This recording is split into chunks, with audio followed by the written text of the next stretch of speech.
तो आज हम आपका भूगोल, जो हमारी पाठ्यक्रम में भूगोल की पुस्तक है, उसका पहला पाठ है संसाधन और विकास। सबसे पहले हम लेंगे संसाधन क्या है। संसाधन ऐसे जो साधन, ऐसी वस्तुएं जो हम दैनिक जीवन में प्रयोग करते हैं। कौन सी है? मेज है, कुर्सी है, घर पे चारपाई है, और भी जो कुछ वस्तुएं जो हम दैनिक जीवन में प्रयोग करते हैं, उसको हम क्या करते हैं? संसाधन। संसाधन से क्या होता है? हमारा जीवन सुगम हो जाता है, आसान हो जाता है। तो ये संसाधन कितने प्रकार के हैं इसमें दिखाया गया है। भौतिक, प्रौद्योगिक और संस्थाएं। तो इसमें आता है ये संसाधन के प्रकार है। ये देखो आपकी इसमें दिख रहा है, ये प्राकृतिक है और ये मानवीय है। प्राकृतिक क्या होता है? प्राकृतिक में दो प्रकार के दिए, नवीकरण और अनवीकरण। नवीकरण का मतलब बताया था जिसको हम, जिस धातु को हम गढ़ा के दोबारा उसी प्रक्रिया में प्रयोग कर सकते हैं। जैसे लोहे को गढ़ा के दोबारा उसी रूप में हम प्राप्त कर सकते हैं, जिसको हम नया बना सकते हैं, इसको क्या बोलते हैं? नवीकरण। और अनवीकरण क्या है? अनवीकरण का मतलब है जैसे कोयला है, कोयले को हम यदि जलाएंगे तो दोबारा राख से कोयला प्राप्त नहीं कर पाएंगे। ये है अनवीकरण, जिसको हम नया उसी रूप में नहीं प्राप्त कर सकते, ये है अनवीकरण। ये है तो ये है फिर मानवीय, और ये दोनों रूप में आ गया। फिर ये है संसाधन के प्रकार, उत्पत्ति के आधार पर है, और ये दो उत्पत्ति के आधार पर दो है। जैव संसाधन, जैव संसाधन, जैव का मतलब जीवित। जैसे आप विज्ञान में जीव, संजीव और निर्जीव पढ़ते हैं, उसी प्रकार जो जीवित संसाधन क्या है? जैसे पेड़ पौधे हैं, जानवर हैं, उनसे भी हम दैनिक जीवन में प्रयोग करते हैं ना, तो उनको हम जैव संसाधन बोलते हैं। प्राणी जगत, वनस्पति जगत, मछली पालन, पशुधन वगैरह। फिर है अजैव। अजैव में क्या है कि चट्टानें और धातुएं, जैसे मेज है, कुर्सी है, जैसे जो अजैव, जिसमें जीवन नहीं है, वो अजैव है। नेक्स्ट चलते हैं।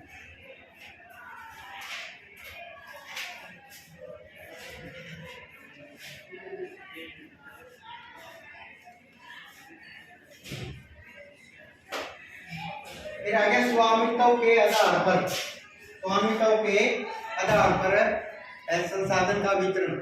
ये होता है तो व्यक्तिगत संसाधन वो है जो अपनी खुद की, अपनी निजी प्रॉपर्टी है, जो आपकी निजी प्रॉपर्टी है। जैसे आपका भूमि है, जायदाद है, आपका खेत है और आपका मकान है, ये है आपका व्यक्तिगत। एक दूसरा होता है राष्ट्रीय संसाधन। राष्ट्र का मतलब पूरे देश के। ऐसे संसाधन जो पूरे देश के होते हैं उसको हम राष्ट्रीय संसाधन बोलते हैं। फॉर एग्जाम्पल जैसे स्कूल है, पूरा देश का है, सड़क है, हॉस्पिटल है, और जो व्यवस्था है, पहाड़ है, नदियां हैं, इन पर सबका किसका मुख्य अधिकार है? वो पूरे देश का है, किसी की व्यक्तिगत प्रॉपर्टी ये नहीं है।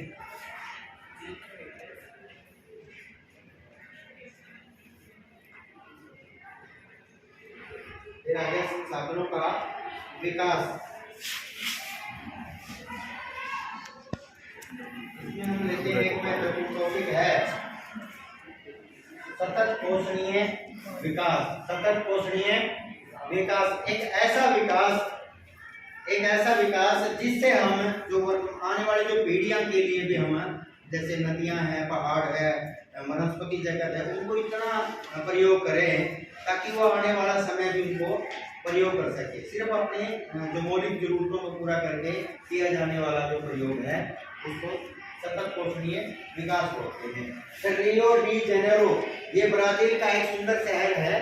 जून 1992 में एक अंतर्राष्ट्रीय सम्मेलन हुआ जिसमें पृथ्वी के जो ग्लोबल वार्मिंग हो रही है उसको बचाने के लिए पृथ्वी के 100 देशों के राष्ट्राध्यक्ष ने इसमें भाग लिया। ये बहुत ही सुंदर जगह है, रियो डी जेनेरो, ब्राजील में है। ये समुद्री तट है। नेक्स्ट हमारा आ गया भारत में संसाधन का नियोजन। नियोजन होता है प्लानिंग। जैसे हमारे पास कुछ भी संसाधन है उसको हम प्लानिंग करें कितने समय के लिए हम प्रयोग करते हैं। जैसे हमारे घर में ईंधन होता है, उसको प्लानिंग करते हैं, आटा होता है, भोजन होता है, उस प्रकार की हमारी प्लानिंग होती है संसाधनों की। तो कितने इस संसाधन को हम कितने समय तक यूज कर सकते हैं, तो इस प्रकार की प्लानिंग बनानी पड़ती है।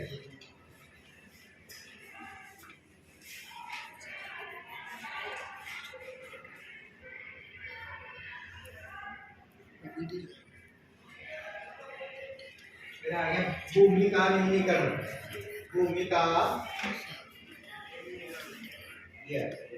का न्यूनीकरण और संरक्षण। संरक्षण का मतलब बचाना। जैसे वो सतत पोषणीय विकास था ना, कि हम प्रकृति को कैसे बचाएंगे, जैसे हमारी इसमें संरक्षण है। भूमि का भूमि एक हमारा एक प्राकृतिक संसाधन है। इससे हमारे क्या होता है, हम पैदा करते हैं इसमें अनाज, फल, सब्जियां।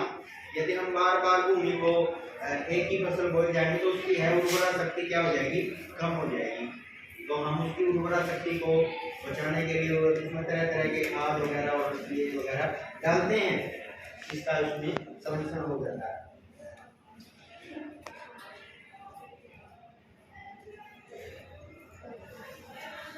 इस पाठ में फिर है मृदाओं का वर्गीकरण।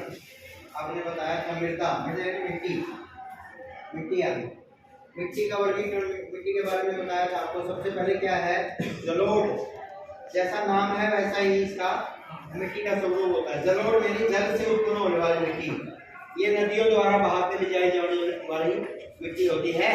और इसमें जैसे हरियाणा, पंजाब, उत्तर प्रदेश का जो क्षेत्र है वो जलोढ़ मिट्टी है। इसमें तरह तरह की देखो फसलें होती हैं।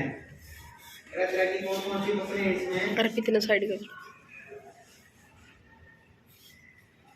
इसमें गन्ना, दलहन फसलें, गेहूं और चावल वगैरह इसमें उगाए जाते हैं। नेक्स्ट मिट्टी आती है काली। ये ज्वालामुखी के से इसका रंग काला हो जाता है, ये काली होती है। इसमें क्या है, जल को नीचे अपनी जड़ों में संजो कर रखने की क्षमता होती है। ये काली मिट्टी कपास के लिए, काली मिट्टी किसके लिए है, कपास के लिए। कपास को चाहिए ऊपर से सूखा, नीचे उसकी जड़ों में नमी। और जहाँ कपास होगी, कौन सा क्षेत्र आ गया ये आ गया हमारा पश्चिमी भारत का क्षेत्र है। तो कपास पश्चिमी भारत में जैसे गुजरात है, महाराष्ट्र है, तो इसमें क्या होता है, गुजरात और महाराष्ट्र में कपास अच्छी उत्तम प्रकार की पाई जाती है।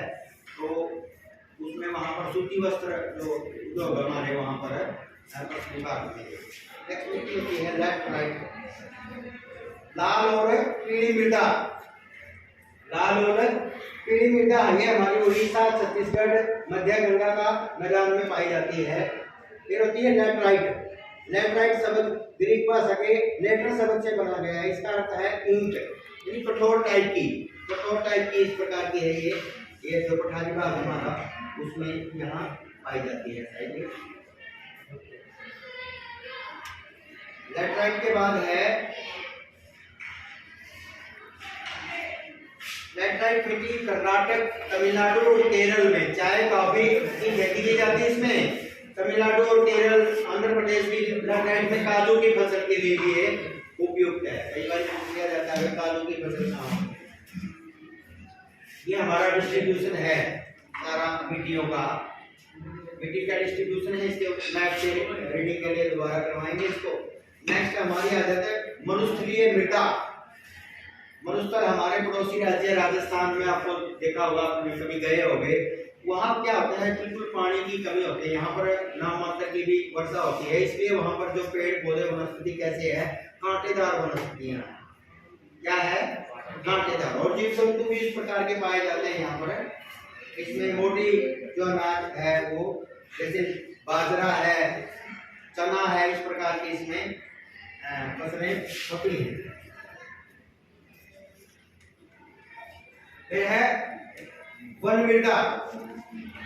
नेक्स्ट आ गया वन मृदा। वनों के नीचे पेड़ों के नीचे पत्ते गड़ जाते हैं, उनकी पत्तियां पेड़ गिरा देते हैं और वो जो है फिर वो भूमि के प्रयोग में आने से, उनके जो कीट पतंग खाने से वो एक अच्छी खाद बन जाती है और एक उपजाऊ मिट्टी बन जाती है। इसको भी हम वन मृदा बोलते हैं। नेक्स्ट आ गया मृदा का अपर्दन और संरक्षण।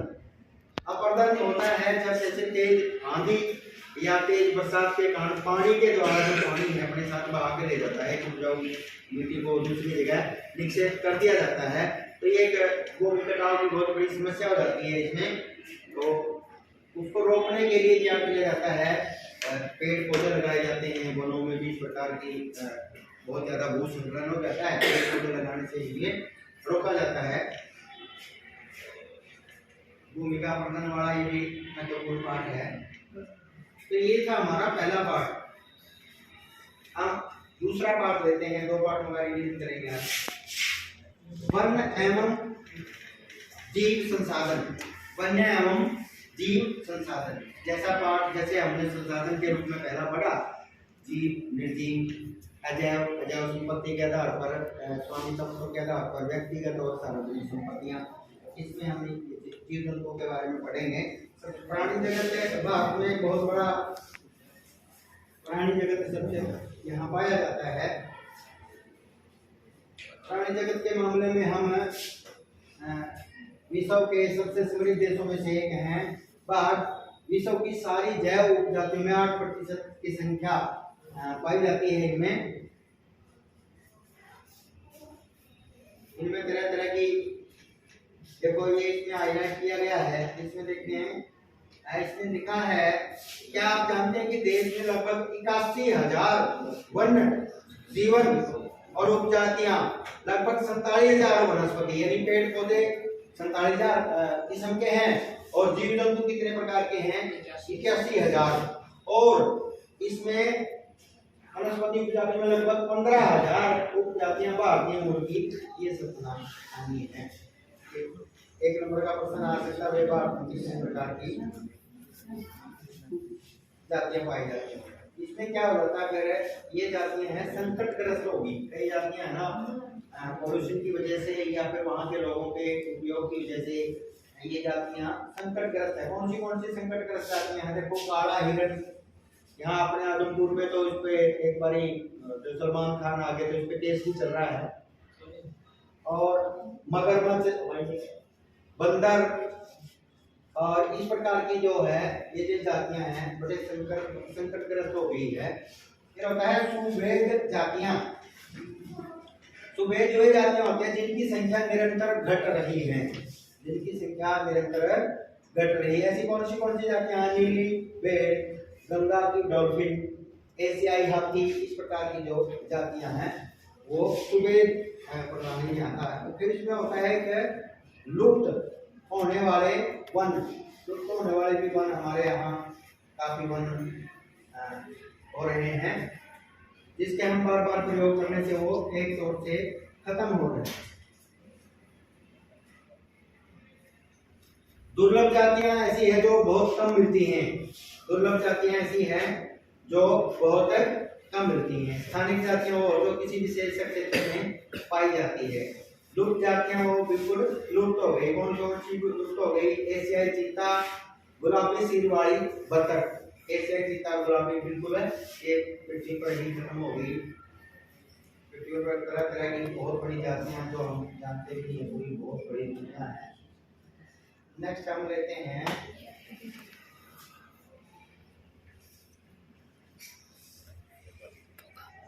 भारत में वन्य और वन जीवन संरक्षण।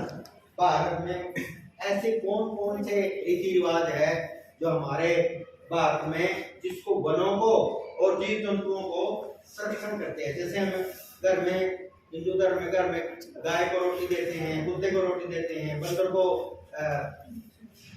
वगैरह खिलाते हैं ना, और पेड़ पौधों में हम पीपल को पूजते हैं, तुलसी को पूजते हैं, इमली, और उत्तर प्रदेश में जहाँ पर इमली और आम के पेड़ पौधों को भी पूजा की जाती है। इस प्रकार के हमारे धर्मों में मान्यताएं हैं। ये मान्यताएं हमारे वन और वनस्पति को बचाने के लिए हैं। ये इम्पोर्टेंट क्वेश्चन है, आपको पहले भी बताया।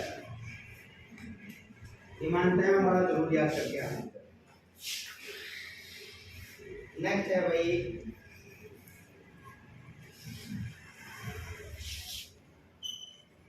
वन्य और वन्य जीवों में संसाधनों में प्रकार। अब जैसे हमारे प्रकार वैरायटी बना दी, आरक्षित वन ऐसे वन आरक्षित कर दिए, और रक्षित वन जिनकी रक्षा वन क्षेत्र का एक क्या हिस्सा रक्षित है, उनको नष्ट होने से बचाने के लिए सुरक्षा प्रदान की गई है सरकार की तरफ से। वर्गीकृत वन भी ऐसे पाए जाते हैं जिसमें जिनका वर्गीकरण किया जा रहा है। मध्य प्रदेश में स्थायी वनों में कुल वन का 70% है। सबसे ज्यादा वन कहाँ पाए जाते हैं? जम्मू कश्मीर, मध्य प्रदेश, उत्तरांचल, आंध्र प्रदेश, केरल, तमिलनाडु और पश्चिमी बंगाल, महाराष्ट्र में भी एक बहुत बड़ा अनुपात है वनों का पाया जाता है। फिर है समुदाय और वन संरक्षण।